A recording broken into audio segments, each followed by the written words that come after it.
Welcome again. So on behalf of the Collegium Institute for Catholic Thought and Culture, I'd like to welcome you to today's special Philosophy of Finance lecture featuring Professor Devin Singh, Assistant Professor of Religion at Dartmouth College.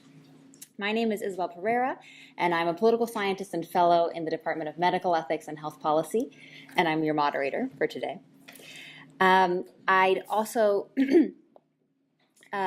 like to thank our panel's co-sponsors, in particular the Program for Research on Religion and Urban Civil Society, the Department of Religious Studies, the Andrea Mitchell Center for the Study of Democracy, the Philosophy, Politics, and Economics Department, and the Urban Studies Program on behalf of the Collegium Institute.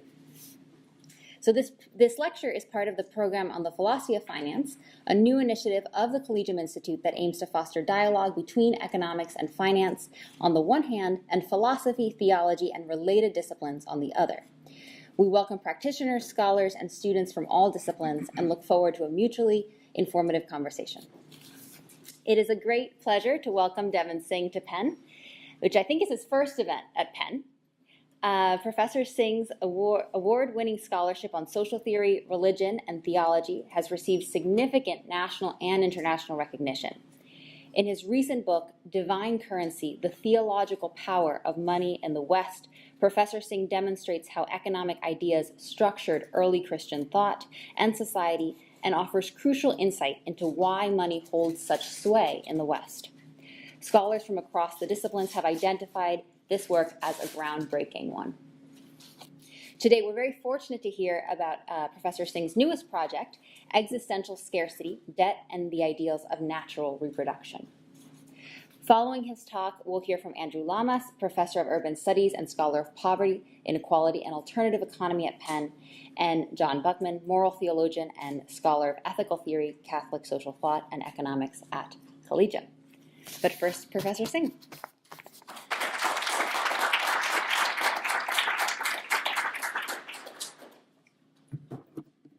Well, thank you, Isabel, for that introduction. I'd like to express my gratitude to John Buckman and the Collegium Institute for the invitation and to the many departments co-sponsoring this event. Thanks as well to John and to Professor Andy Lamas for preparing responses to the paper. And thanks most of all to you for coming and for taking time out to engage in this conversation. If you lend me something, why should I repay you? And why is my moral character in doubt if I don't? Even more than this, if I receive a loan, why should I repay it with value added? In other words, why has interest become naturalized so that it's intrinsic to the nature of debt as we tend to understand it? Theoretically, debt doesn't need to be tied to interest. Even if we understand debt, as I do, in economic terms as a lent sum of value with explicit terms of repayment, such return of principal need not include an excess. But from its earliest accounts in the historical record, debt fuses with assumptions about interest, the multiplication of value, a surplus due at the time of return. And for millennia, the worry and critique around debt centers on this site of and capacity for such generativity. Interest has been the subject of moral condemnation and defiant praise, whether seen as helping predatory money lending or motivating productive credit for capital investment, for instance. And certainly today, given the widespread reality and use of debt instruments, the centrality of interest and the capacity for loans to generate returns figure centrally in the debates. My paper today represents thoughts toward my current book project, exploring this prominence and power of debt in society. My overall approach to this topic is to consider the ways that religious, and in particular Christian, theological language and doctrine exhibit an ongoing relationship to debt. Now, I operate from the standpoint that Christianity has exerted a determinative influence on Western thought and institutions, an influence that continues even within so-called secular modernity. And I'm interested in exposing the ways that Christian thought has made use of debt to structure its doctrine and how assumptions about debt enable and legitimize key doctrinal claims and practices, and then how such a matrix shapes the deployment of debt in wider society. Debt is central to the Christian theological imagination. This imagination percolated for centuries within Christendom, shaping philosophy, politics, economic reasoning, and forms of civil society, not to mention patterns of church governance and popular or lived religion. These bodies of thought and forms of social practice have been conveyed to Western modernity in, of course, transmuted form. Therefore, tracing Christian thought's own indebtedness to debt may highlight at least one source of debt's centrality in Western societies. Debt has certainly emerged as an object of heightened reflection in the last 10 years or so, particularly since the financial crisis of 2007 and 2008, which was set off, as we all know, due to massive defaults on subprime mortgages. Such debts had been repackaged and redistributed to a variety of financial institutions globally, creating a domino effect of financial failure around the world. The crisis revealed how pervasive debt relations are within the world of high finance capital.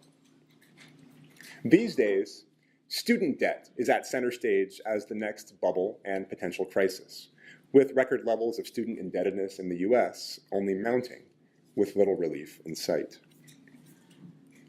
Of course, debt has been a much more perennial aspect of societies, ancient and modern, and the problem of debt has been at various times a source of concern and object of critique. Yet we find ourselves in our own historical specificity as responding to the instabilities brought by debt relations, as well as the sense of power dynamics and the forms of obligation that emerge and are at play as a result. Concerns over wage stagnation, cost of living increases, challenges of home ownership, employment barriers due to credit history or access to credit at all, and payday lending, for instance, are all bound up with questions of debt. Beyond this, at the national and international level, gross national debt and deficit spending, sovereign indebtedness to other nations, attempts at or rejections of economic union, as well as challenges faced by the global South in terms of development and structural adjustment, are also matters of debt. This pervasiveness and ubiquity of debt have prompted Italian philosopher Maurizio Lazzarato to explore how debt influences and structures the current sense of self under late capitalism. What he calls the indebted subject is a subject chained to the past, born into debt, for debt is what propels and structures market economies, and bound to the future in the sense that one must always toil and labor to pay down this unending debt. Debt structures consciousness and shapes the possibilities that life can take. Debt is thus ontologically constitutive in a sense, framing the ways that the self can be formed in late capitalist modernity. The American anthropologist David Graeber is perhaps most often associated with recent inquiries into debt. His massive study, Debt, the First 5,000 Years, explores debt from a variety of economic, social, political, and moral angles. He also traces the evolution of debt from the ancient world to the present. While not articulating a single overarching thesis, his claims include the plea that we must think otherwise than debt to try to escape its power and influence. Graeber wants us to find other ways to speak about and to demarcate the bonds we form and the obligations we impose on one another. Part of my larger project takes up this charge as I want to disambiguate debt, interesting slip there, from the vague ways we apply the term to a host of other social relations. I attempt a more definite understanding of debt in relation to other social postures and practices. And my own intuition is that part of debt's power and part of its influence stems from the ways that it trades on this ambiguity, blurring with other modes of obligation and relational existence. And we use debt broadly to apply to a variety of types of obligation, whether those that are internal, psychological, and affective in nature, or those that we think of as social, communal, and institutional. This fuzziness in our language reflects a fuzziness in how debt emerges and operates in society. Clarifying it and disambiguating it from these various uses may be helpful in unmasking its power and lessening its grip on society. Debt has also become further conflated with a number of practices that figure centrally as metaphors and concepts in Christian theological reflection. And I have in mind, in particular, gift, sacrifice, the law, and notions of reproduction. And this paper begins to scratch the surface of debt's conflation with this last theme of reproduction. As we'll see, debt interacts with broader assumptions about reproduction that get taken up in religious discourse, which then in turn shapes the horizons of possibility in societies shaped by such visions. So my paper today moves through 4 sections. First, I want to recall the presence of debt in the Christian theological imagination and touch on some of the problems it raises. Second, I take up critiques of the generation of interest, exploring how interest has been conceptualized in relation to the generation of progeny. Third, I consider how both interest and biological reproduction are activated in relation to anxieties about mortality and temporal limits, what I've termed existential scarcity, and how the Christian theological imagination has leveraged such concerns in its own attempts at the governance of human conduct. Fourth, I conclude by offering a few thoughts on how approaches to anti-work and non-reproductive labor complicate the conceptual schema of interest-bearing debt. My overall claim is that both the justification and the censure of debt by the use of certain ideals of natural reproduction actually serve to reinforce debt instruments. And this is an authorization that might in turn be challenged or at least thought otherwise through theories of anti-work and non-reproduction. So first, to the Christian theological imagination. Reflecting on popular practices of self-crucifixion as a form of protest over economic injustice in Latin America, the Argentinian theologian Marcela Althaus-Reid calls out the centrality of debt as a metaphor in Christian ideas of salvation. She speculates on the relation between debt's operations in such theology and the wider global system of external debt, such as what was squeezing out the lives of the poor in Latin America. As she writes, God and humanity have been reduced to be best understood through a specific economic axis and ethos, such as the axis of debt and the ethos of redemption. Global capitalism may be built around a similar axis of debt and redemption, although the cost of such redemption is a very different one.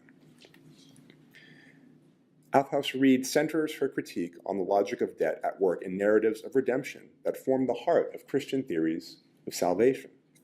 As she states, there is no understanding in Christianity of life without debt. This debt implies a normalcy, a spiritual state to which we should aspire. Such a debt could be theoretically abolished, as in the redemptive act of Christ, but the expectation of debt survives, ontologically ingrained in the Christian economy of relationship. Christianity inherits an economic imaginary from Judaism that is influenced by debt, a Jewish imaginary that was itself shaped by its own broader ancient Near Eastern context and foregoing cultures and traditions. For instance, Jewish and Christian traditions take up the trope of severe indebtedness and even debt slavery to articulate human sin and obligation to God. Hebrew Bible scholar Gary Anderson has traced the migration of terms for sin in the Hebrew Scriptures. The language of sin as a stain or a weight was supplemented with that of sin as a debt. As such, God and humanity become implicated in debt economies, and their relationship is construed in economic terms.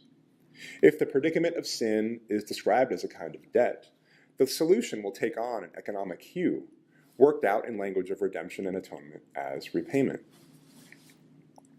In conversation as well with Greco-Roman notions of property and jurisprudence, Christian thought incorporates and develops debt ideas in its early manifestations, as well as in scriptural language and the patristic imagination.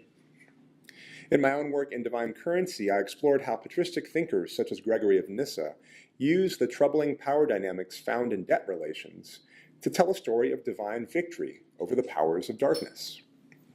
Debt functions to describe the human plight and predicament before God, for humans are in a sin-debt slavery to the devil. For the rhetorically subtle Gregory, debt also turns out to be the solution. Christ functions as such a superabundant compensation to the devil for humanity that it not only purchases their release, but it entraps and obligates the devil, now to God. That Satan is depicted as forever a bondservant in subservience to the divine sovereign indicates the eternal and infinite nature of this debt that is now owed. These concepts were carried forward historically and, of course, underwent continual transformation and redeployment, a process of change that continues in the present. But many assumptions about debt persist and work their effects in doctrine and practice, influencing the lives of believers as well as society at large.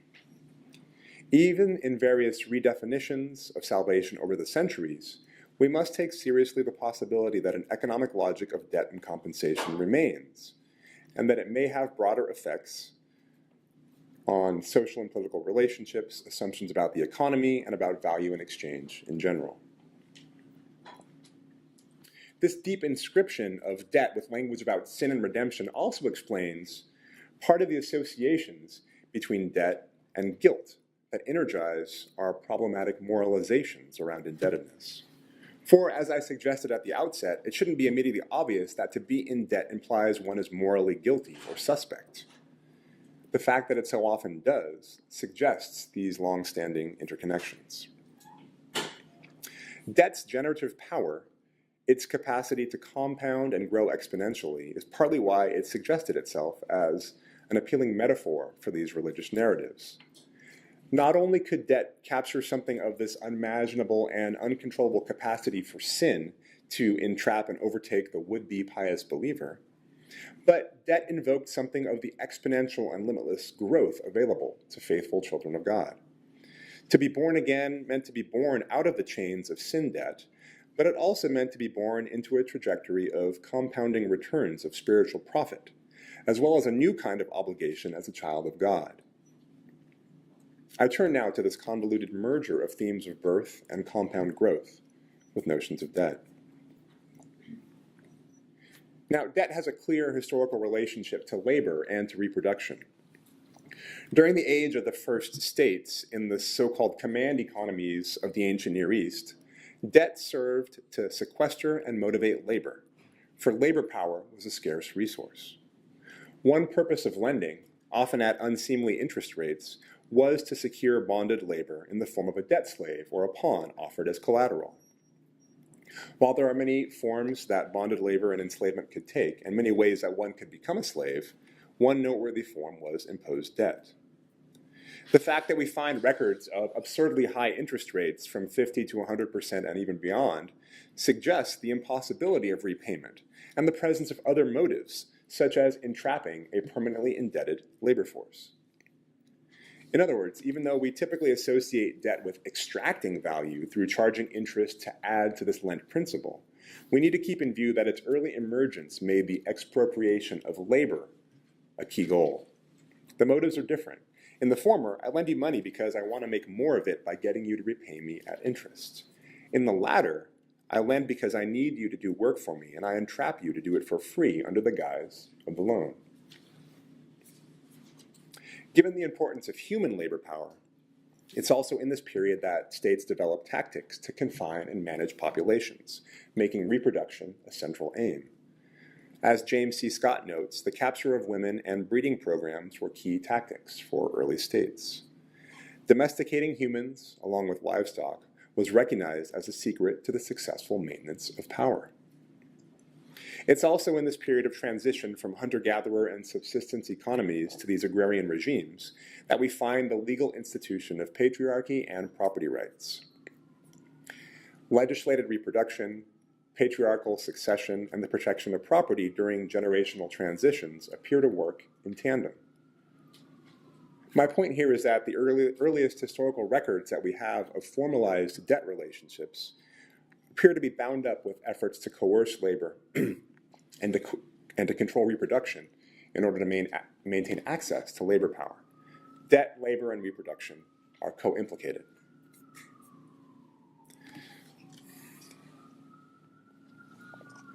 On another level, what interests me is not only how debt corresponds to human labor and reproduction, but how it's bound up with assumptions of money's own labor and reproduction. Today, we often speak of putting money to work, and it's assumed that we want money to multiply and grow. Yet, these are also long-standing associations. The ancient Greek term for interest, tokos, is also that for childbirth or offspring. And this has prompted speculation that the idea of interest may have originated in agricultural settings, where the lending of sheep, cattle, or even crop seeds gave one rights to a portion of the offspring or yield. Such an origin would recognize the vital productivity of lent objects, and it would mark the loss of such productivity when loaned away, and then assert a right to reclaim such lost productivity at the termination of the loan. These origins are, however, debated. The economic historian Michael Hudson argues that the terms for interest were always metaphorically applied, even in the case of Sumerian vocabularies that predate this Greek usage by 2,000 years. In other words, the terms for interest didn't originate concretely in situations of lending properties such as livestock capable of actually reproducing. Now, Hudson's aim is to combat naturalist arguments about the necessary and spontaneous evolution of monetary and debt economies. He is wary, and I share this concern, of tales that depict the inevitable development of monetary and debt instruments without centralized power and state sovereignty. As Hudson and others have shown, neo-orthodox economic theory takes pains to describe economic development as far removed from state power as possible, even though this doesn't fit the historical record. A naturalist explanation of reproducing livestock being the foundation to interest conveniently sidesteps what archaeologists have shown about the emergence of debt instruments at the time in the ancient Near East in relation to these empires and their command economies. Yet, even if it's the case that interest was always metaphorically understood and didn't evolve directly from lending reproductive capital, the metaphorical application from the start seems to indicate a recognition of the ties between interests and understandings of reproduction, growth, and generation. In other words, this doesn't negate the links between ideas of interest and other life-perpetuating activities, such as procreation and the generation of progeny. If anything, it underscores the conceptual link made between these two realms. This conceptual link between interest and childbirth, captured in the Greek term tokos, is what allows Aristotle's famous critique of usury. Money should not be made to generate offspring, for to do so is against its nature, Aristotle claims. Taking on the resonances and playing with the double sense of interests, Aristotle condemns the quest for money for money's sake, advancing a case for its use value, but not as an ultimate end in itself to be pursued. In other words, there's a permissible use for money, which is to procure the goods necessary for life. But acquiring goods in return in order to turn around and sell them at a profit, or lending money and charging interests, both reveal a double evil according to Aristotle. They show that the motive is to accumulate more money, and they do so through what he sees as unequal exchange. So there's something perverse and unnatural, claims Aristotle, about money generating more money. He uses these affinities between interest and childbearing in an argument against the former, attempting to subvert interest dynamics based on this etymology. It's worthwhile to note that Aristotle is not responsible for the term barren money, although he's often associated with this. While he specifies that it is unnatural for money to reproduce through interest, he makes this stipulation not on the basis of barrenness. Money's fertility is not up for question, for it's plain to see that it can and does reproduce. But it's against its nature, which Aristotle specifies must be as a means, as a use, and not as an end in itself. Its value is an exchange to acquire commodities one needs in order to have enough. Money's barrenness is associated with later medieval thought and appears famously in Shakespeare's Merchant of Venice, as Antonio pleads with Shylock to make him a loan. If thou wilt lend this money, lend it not as to thy friends. For when did friendship take a breed for barren metal of his friend? But lend it rather to thine enemy, who if he break, thou mayst with better face exact the penalty. As an aside, this quote reveals the awareness that lending is an aggressive tactic. You do it to your enemies. And indeed, medieval canon law included usury as one of the acceptable arts of war. But that's another lecture. So Aristotle's critiques serve, of course, to undergird something called natural reproduction, enforcing the dominant order of things. While natural here for Aristotle means according to the nature of the thing in question, not just organic nature, the slippage and the association is ripe for the making. In other words, his critique of certain types of reproduction as unnatural sets up an ideal for what counts as natural and hence appropriate generation. Heteronormative biological procreation serves as the plumb line against which to measure the naturalness of other forms of generation. This standard can then fade into the background as part of the intended ontological pattern of the cosmos. Counterintuitively, however, I suggest that such critiques also help to service debt.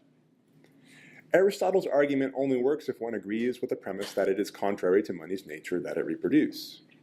Commentators have noted that Aristotle actually gives no argument but simply asserts the unnaturalness of such reproduction. But when widespread social practice shows that money does indeed appear to give birth and multiply, this contrast only adds to its allure. The stigma of money and interest then become its source of sacred mystique, for money does what it is not supposed to do if one assumes an order of nature and reproduction. Or it does it well, or even better than nature, and garners a supernatural hue. And certainly many of us have heard the phrase, the miracle of compound interest. Just as binaries require and reinforce one another, there may be something mutually constitutive in this agonism, this tension between interest-bearing debt and ideals of natural reproduction. Furthermore, by instituting this ban and prohibition in the realm of monetary procreation, Aristotle sets it up as an object of desire. Furthermore, the Greek term Aristotle uses, paraphusin, while taken to mean unnatural or contrary to nature, can also be rendered as in excess of nature, which opens up a host of other interpretive possibilities. Rather than doubling down on and enforcing this ban and attempt to emphasize even more strenuously this dichotomy and opposition between permissible, natural reproduction and forbidden, unnatural, monetary reproduction, maybe a solution can be found in undoing this opposition. This face-to-face deadlock has had the effect over time, I suggest, of blurring the lines between the two sides. Might we rupture the binary altogether and remove this valorized reproductive ground that interest stands upon? I want to explore this, but before doing so, I want to turn to my third section where I press deeper into some of the conceptual impulses that give rise to interests, concerns that also bear out in its associations with reproduction. Certainly today, interest has come to be accepted as normal and proper. It's even described as a law, the law of interests, in the sense of an almost physical law of the cosmos like gravity or thermodynamics. The time value of money is taken as an integral feature of money and intrinsic to economic transactions involving lending and delay. Economics textbooks accept it as a normal feature of market transactions. And theories of marginal utility speak to the lost utility of money that is being compensated for with interest. From a social constructivist angle, however, the law of interest was not discovered like a natural law so much as naturalized and made to appear self-evident in society. Any study of the history of economic theory reveals how contentious the field is and how ongoing ideological enforcement, together with forms of even state oversight, appear necessary to get society to accept certain theories and assume them as natural. So my assumption is that theory of interest and the practices surrounding it are culturally constructed, that there's nothing obvious or natural about it, and that the notion of lending and receiving more in return requires broader cultural practices and institutions, as well as certain existential commitments to enable it. This has led me to reflect on possible connections between charging interest and baseline existential anxieties that revolve around the scarcity of time and resources. Interest, as calculations around the value of time, collides with deep and pervasive concerns about time's limits and about the finitude of existence.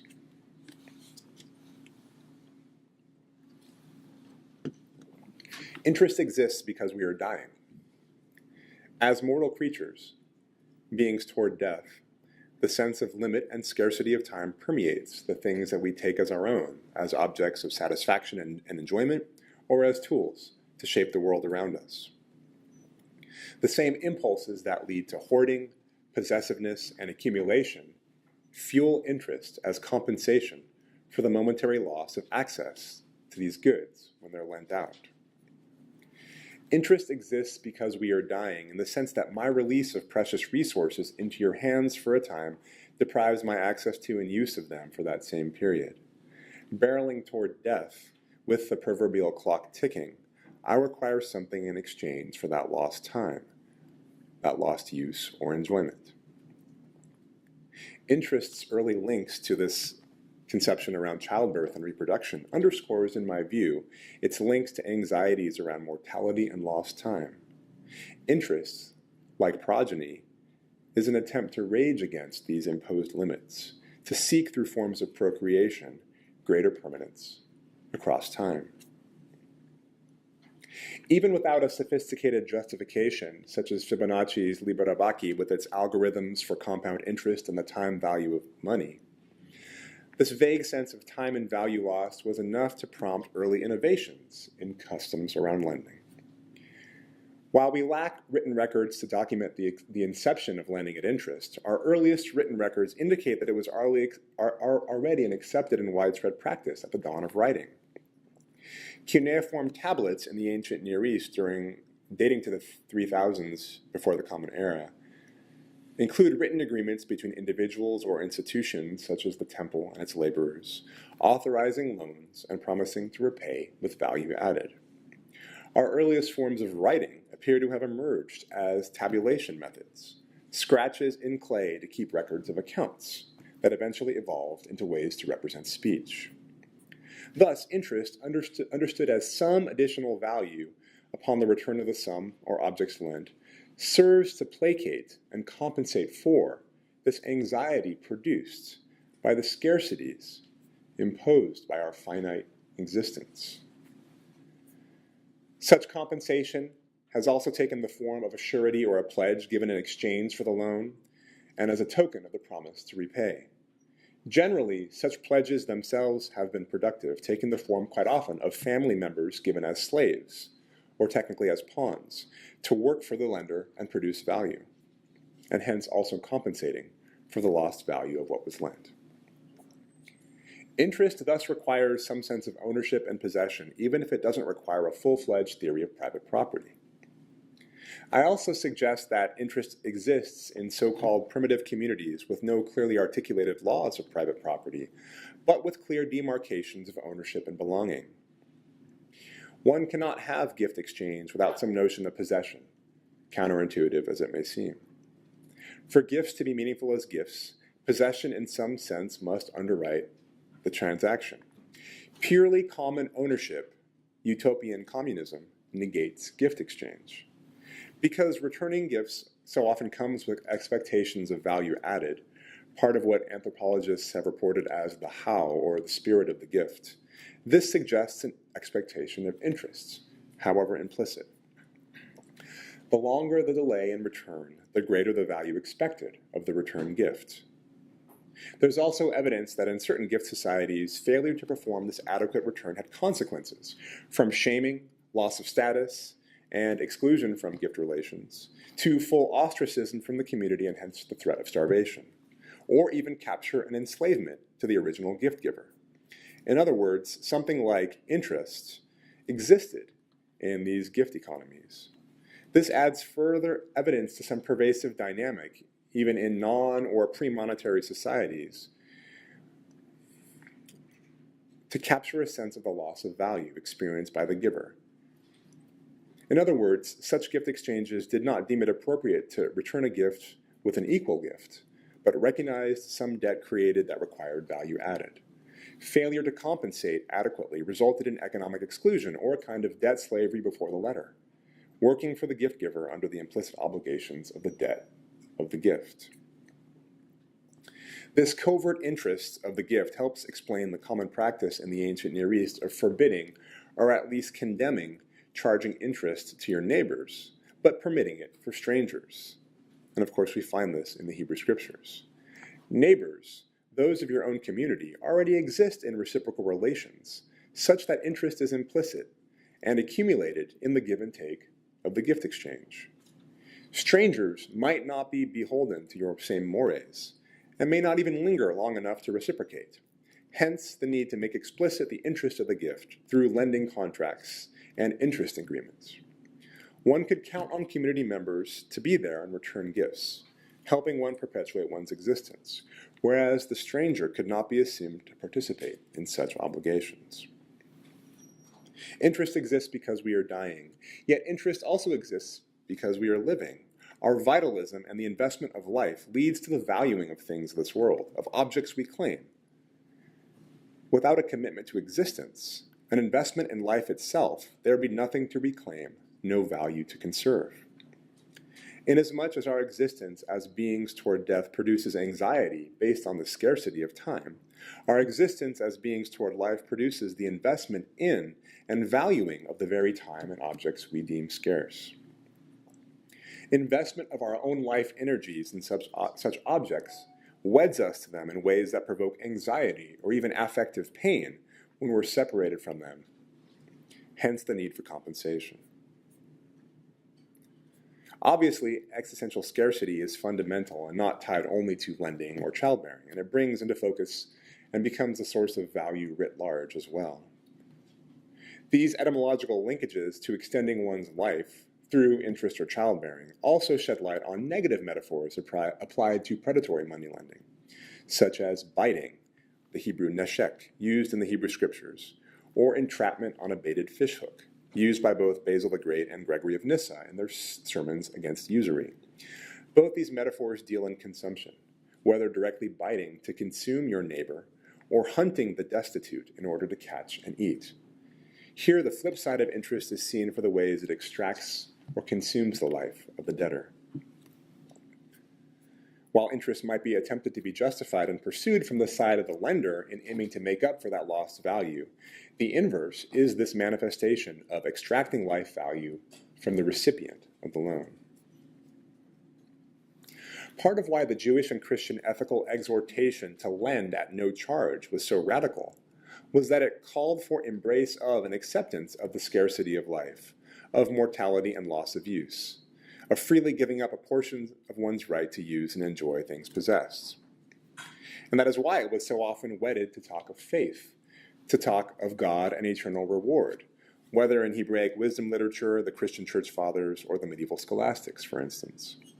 Lending free of charge, particularly to the poor, was seen as a loan to God, to be repaid by treasure in heaven, some form of eternal or atemporal reward that compensated for the giving up of mortal living time through loaned objects. The language of eternal reward and blessing in the life to come spoke directly to this fundamental existential anxiety that spurred the charging of interest. What will become of the time and value of things lost? How will I reclaim the precious use and enjoyment of such materials given the passing of time and my imminent departure? In the place of interest as the reclamation of time and value, these religious traditions proclaim faith in divine compensation on an alternate temporal plane. Things lent and the time lost to use or enjoy them will be credited back to you in another time.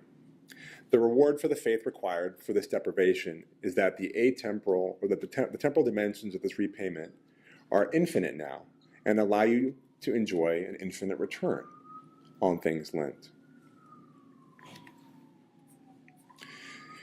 The imbrications of interest with anxieties around life and death help to explain the resonance between interest and themes of childbirth and reproduction. Both appear as reproductive resistance to mortality, whether biological or financial.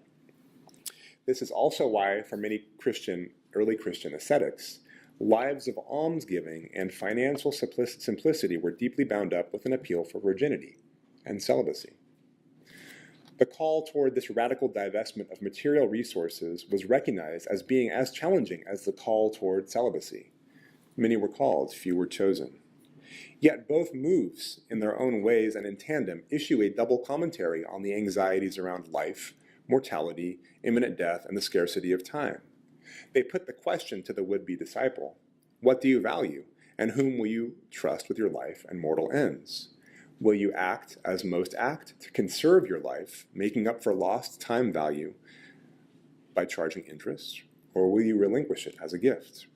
Will you act as most act to perpetuate your existence across time through descendants, or will you abstain from sex and give up thought of your future through the sacrifice of celibacy? Aristotle's critique of unnatural monetary reproduction, coupled with Christian calls to charity and faith, will of course be merged by the scholastics in the Middle Ages in their own diatribes against the increasing usury of their day. These commentators echoed the view that usury was an affront to nature. It was also, significantly enough, a thievery of time, which belonged to God. Time was not to be bought and sold, which was how they interpreted the price placed on lent money or possessions. To claim the time value of money and attempt to harvest it was to lay claim to a territory that belonged to the Creator. So we can discern here subtly the scholastic claim that, as time belongs to God, so do human lives, and the temporal span from birth to death as a gift from God is not ours to which to attach numerical value, or from which to extract additional value. So with this pious assumption that the godly do not fear death, and live as if every breath is a gift from the Creator, comes this undercutting of the existential anxiety that justifies the law of interest. If one is forbidden from operating in a state of scarcity, and instead embraces a sense of superabundance provided by God, interest becomes senseless. On the surface, then, it appears that the Jewish and Christian condemnation of lending at interest is straightforward, cut and dried. Truly faithful are those who look to God as the author and guarantor of their lives, and who thus do not need to hoard possessions or anxiously seek to recuperate life's lost time value through interest. Such concerns should become irrelevant in the face of divine superabundance. The legacy of both traditions, however, suggests otherwise than this simple stance. We could hold that the view that the long history of the casuistry around Jewish and Christian lending ethics is simply an accommodation to the lack of faith of the faithful. But I suspect it's more complicated than this. Given that both traditions have so thoroughly internalized the logic of debt so as to make these theories of sin and redemption virtually unrecognizable without it, attempts to excise debt from such traditions may be futile or even conceptually impossible. For when the centerpiece of beatific contemplation remains this heavenly creditor who reckons in debt-based accounts, the impulse to do likewise might trail closely behind. As I suggested at the outset, the debt logic within Christian thought may help to undergird and reinforce such thinking, even when official teaching continues to rail against debt itself.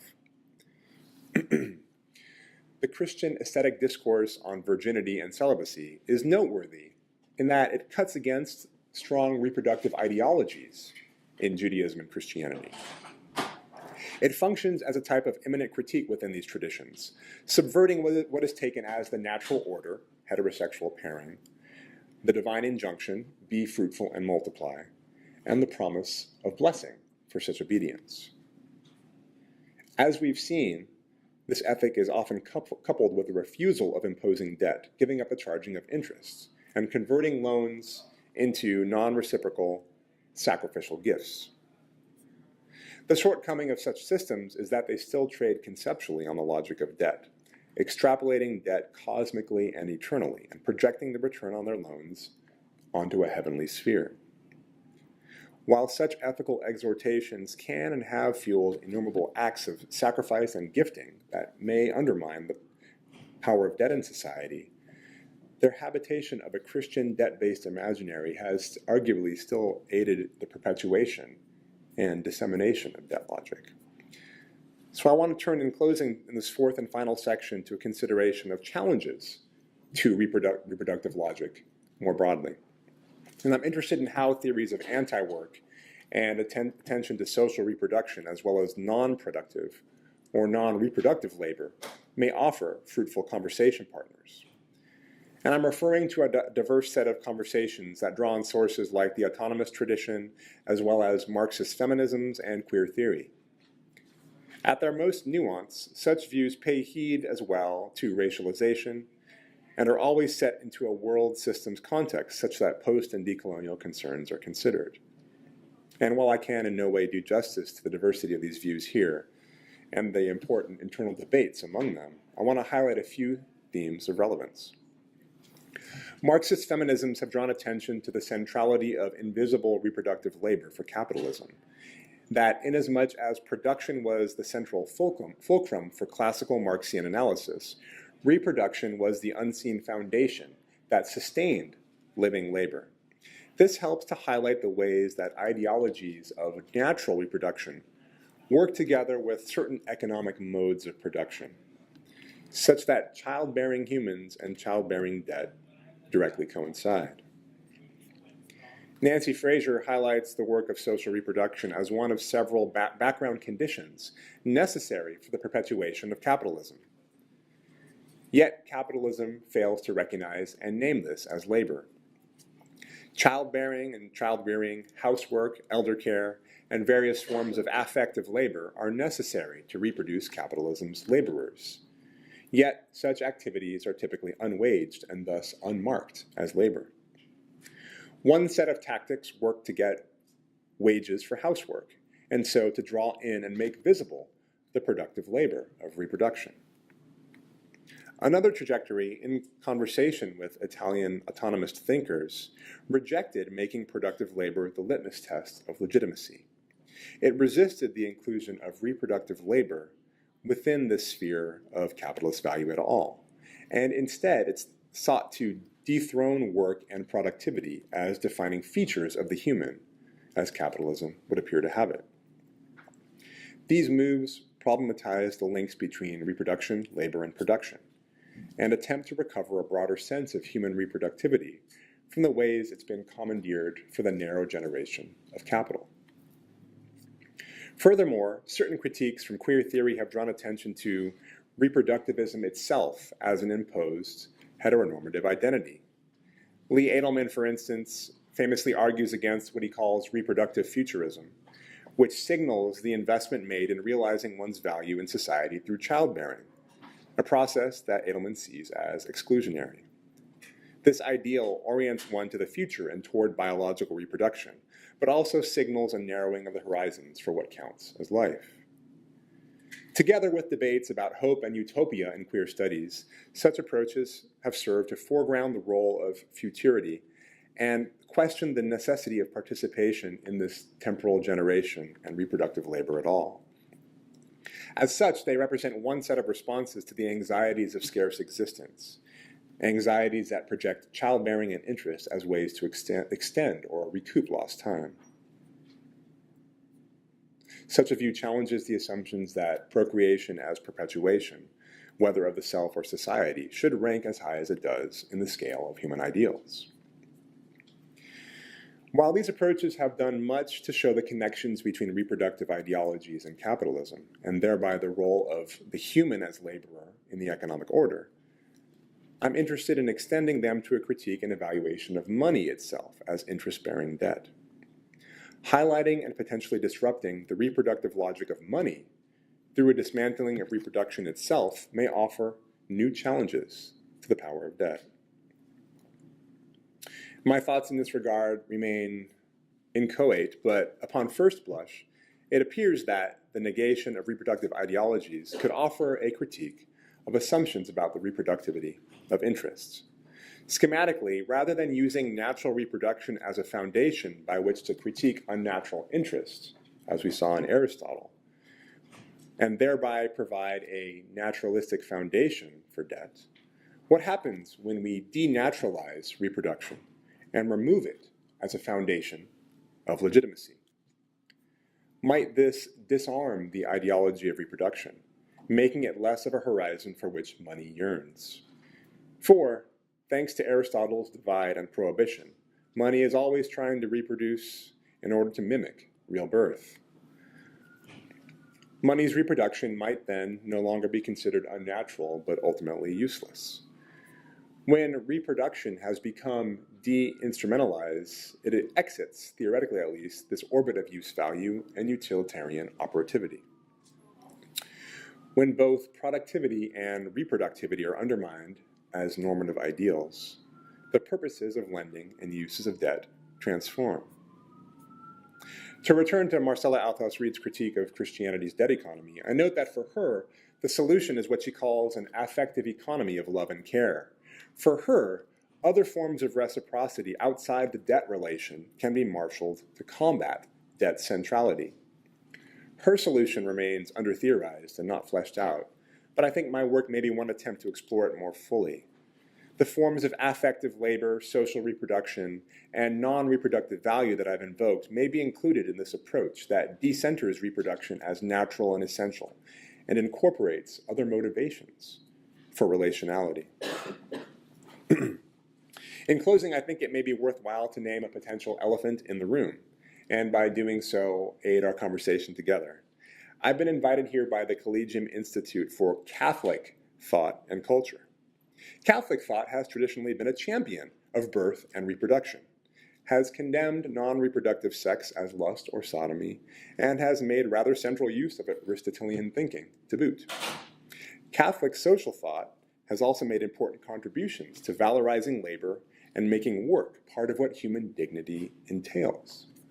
Obviously, what I'm raising here as a possible way of thinking about debt and reproduction may well be in tension with part of this perspective.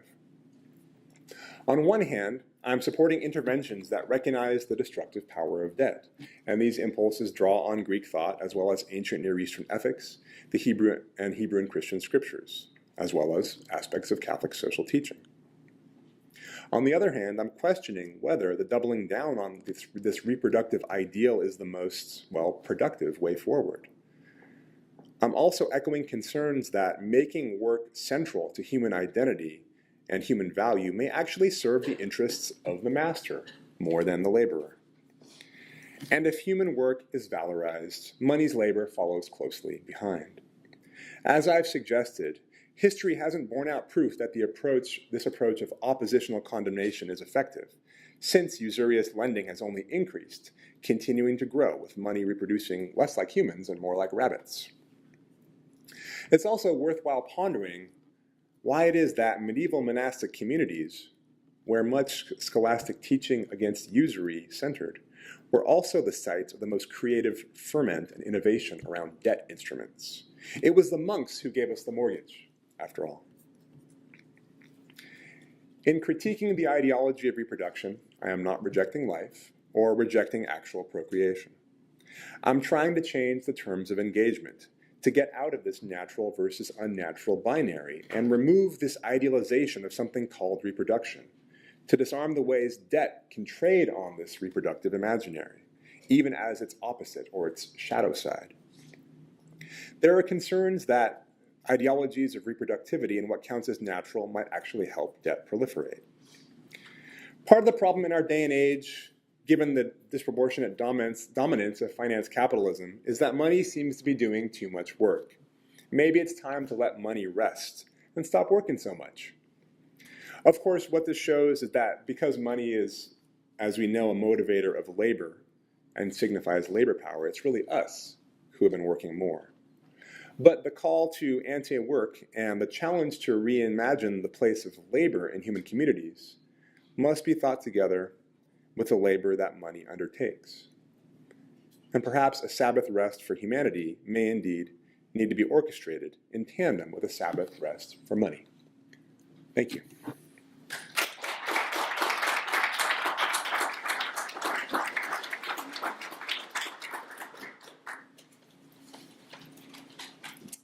Thanks, Devin. I'll turn the podium over now to Professor Lamas.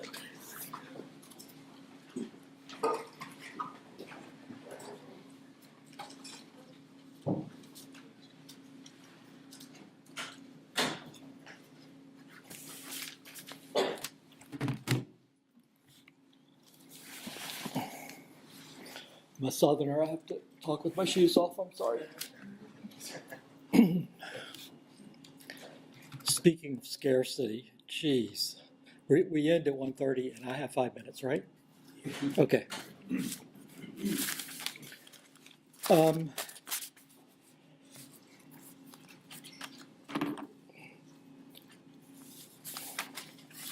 So I'm going to begin with some preliminary remarks, so my time hasn't yet begun.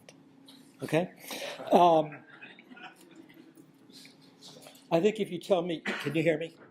I think if you tell me you're Catholic, you haven't told me anything interesting. If you tell me you're Jewish, you haven't told me anything interesting. If you tell me you're Christian, you haven't told me anything interesting. If you tell me you're an atheist humanist, you haven't told me anything interesting. Because these traditions contain arguments. And there are Jews, Catholics, Muslims, and atheists who have more in common with each other than they do with people in their own religious tribes with respect to the issues that we're talking about today. That's preliminary point number one. Preliminary point number two, Harold Bershady, who lives up in my neighborhood, the People's Republic of Mount Airy, northwestern Philadelphia. He's a former professor of European intellectual history in the sociology department, Jewish and atheist. He says we're all Protestants now. So this stuff that Professor Singh is talking to us about today, I think is the stuff of our everyday lives, but also, of course, stuff of our fundamental social political realities. Okay. Thirdly, I just wanted to thank the Collegium because it's making possible a conversation inside the belly of the beast that used to take place inside the belly of the beast, but doesn't enough anymore. And so I wanted to dedicate my remarks to Ed Herman, who died recently. He was a very important professor of finance here at Penn. Wrote Corporate Power and Corporate Control. I would urge you all to read it. I used to sit in on his classes back in the 1970s when I was a law student here at Penn. And he also wrote with Noam Chomsky, Manufacturing Consent. This is not the kind of scholarship that normally comes out of Wharton, but for a time it did. And it marked, at that time, Wharton as really a university institution. Okay. Let me do some quick provocations that regarding the paper. Singh wrote on page 16, part of why the Jewish and Christian ethical exhortation to lend at no charge was so radical was that it called for an embrace and acceptance of the scarcity of life, of mortality and loss of use. I want to say it's the exact opposite of that.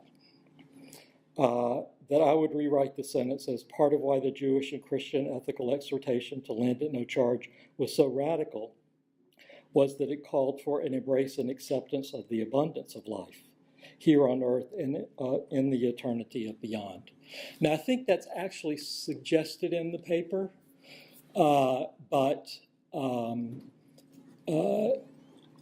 anyway, I just wanted to lay that out as a provocation. Remember the loaves and the fishes?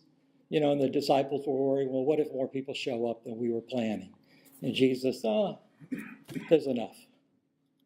Okay, this idea of enough, that there are limits. It's throughout the Western political tradition as well, but usually ignored. It's even in John Locke, this idea of a limit, this idea of enough.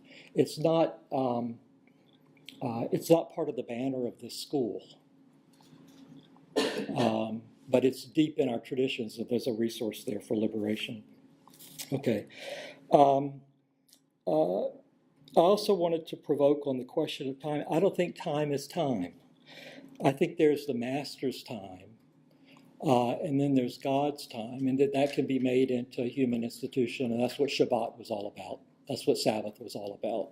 In our day, it would be like a critique of capitalist time, right? And how to reclaim that. Some of you who are as old as I am, I'm 65, remember like what Sundays were and were not, and what you could and could not do. There were no malls, right? You had to like make community, make family, right? So that's the kind of institution. They're not just in ancient times, they were present in the modern time as well. It's why if you're a left-wing Catholic or a good Marxist, you like baseball better than basketball and football. Why? Because baseball is a pre-capitalist institution. It's not regulated by the clock. The first thing that they shot, the Paris communards at the Paris Commune, the first thing they shot was not the French army, it was the clocks. You have to stop time. Stopping time is connected to the project of liberation. That's what Shabbat is about.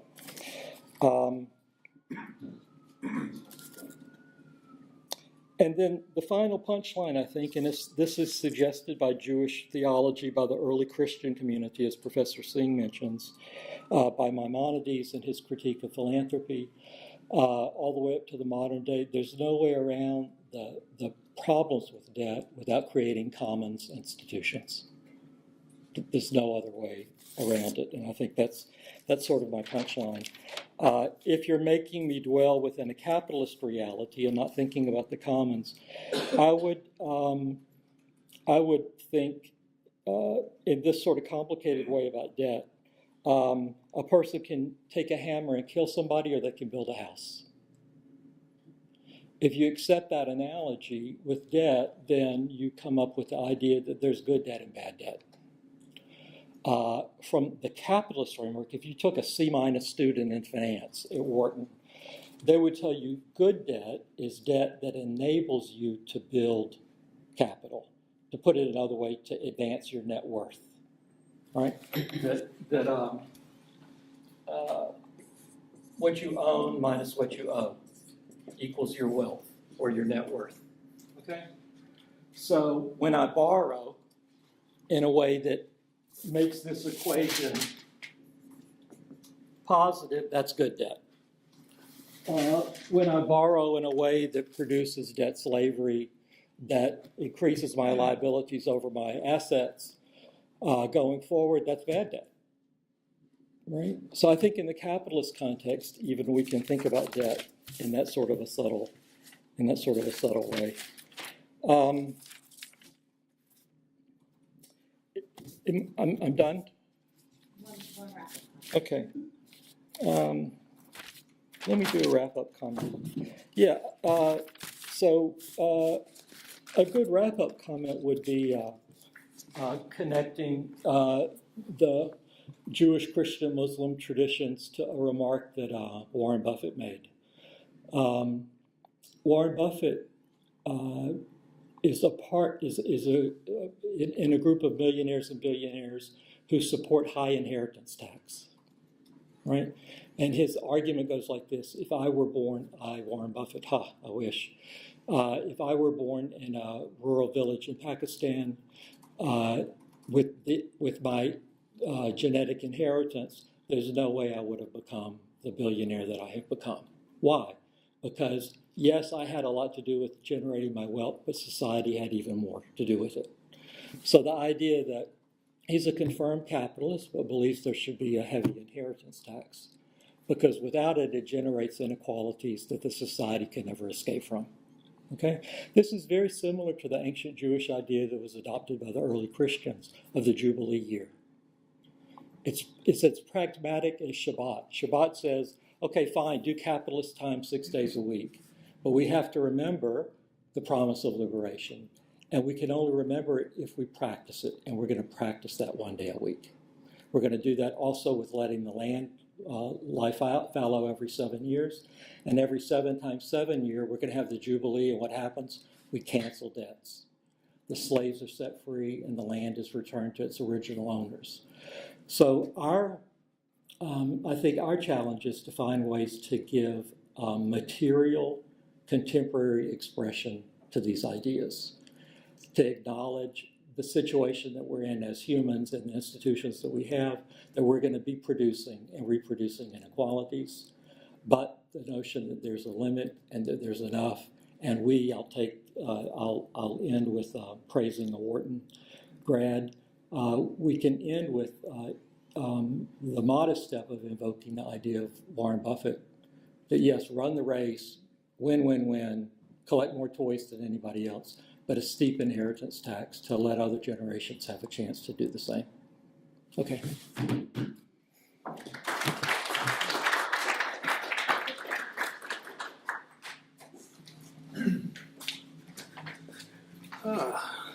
Thank you.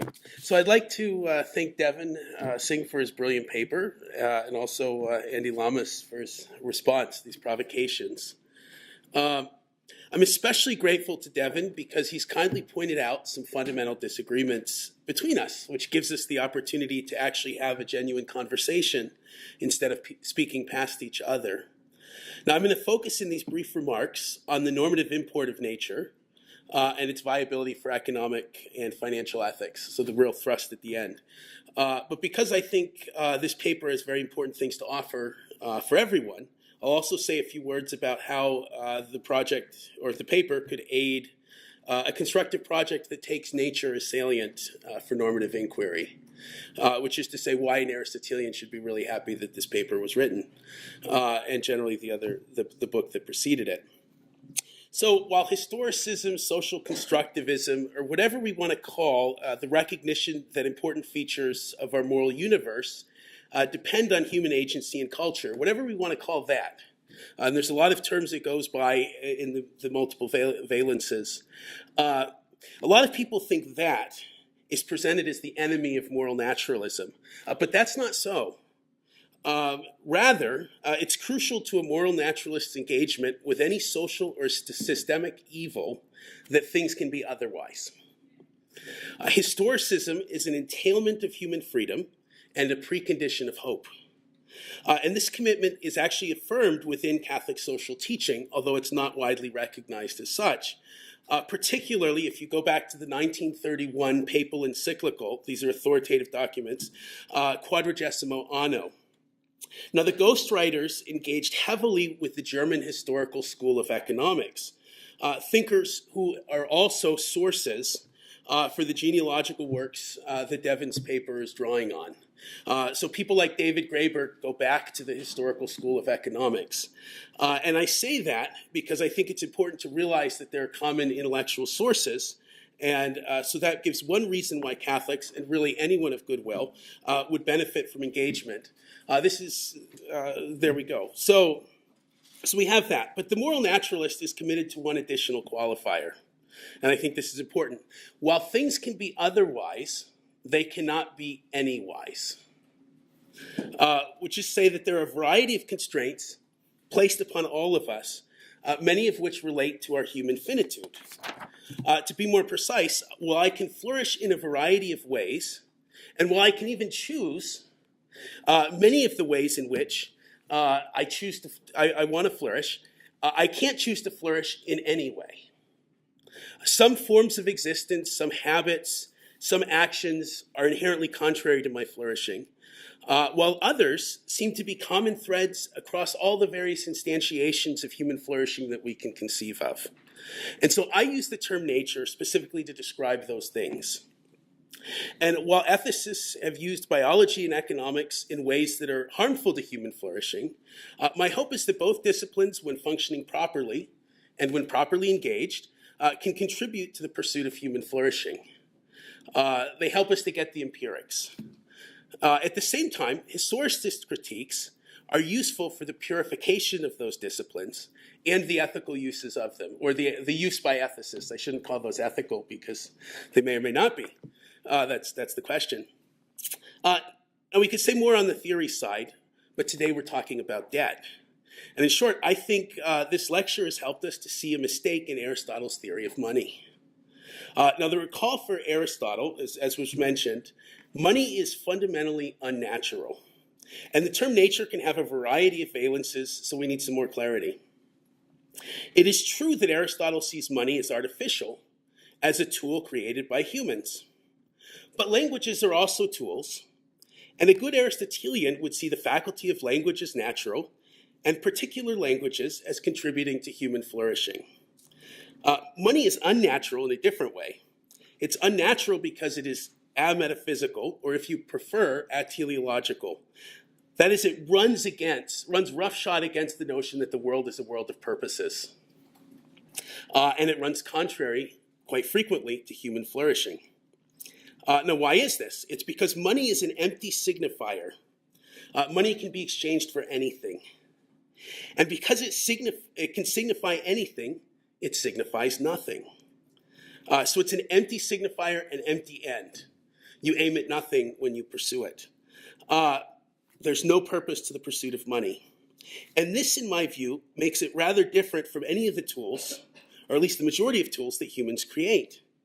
It's inherently a threat to the metaphysical or teleological order, despite the fact, as we know, that money can facilitate the production of wealth and human flourishing more broadly, right? So it's this huge fundamental question, and if you go to Aquinas, he sort of qualifies Aristotle's really hard comments there to say because it signifies nothing, maybe it could signify something good, right? But then there's a constant struggle here to rein in money, and it's constantly a threat, even when good people use it.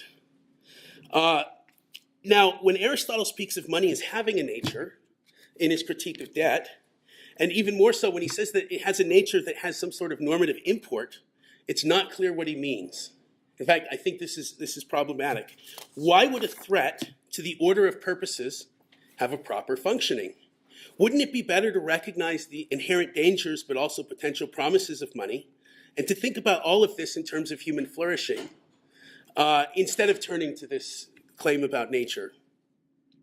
And in fact, this paper, or this lecture that we've just heard, can be read as a call to clarify and possibly expand our notions of human flourishing and for money to be subordinated to that. But if we read it that way, then it seems that, Devin, you have quite a bit of agreement with Aristotle's broader project when it comes to money, even if not his comments about interest in particular. And that's where we'll end it.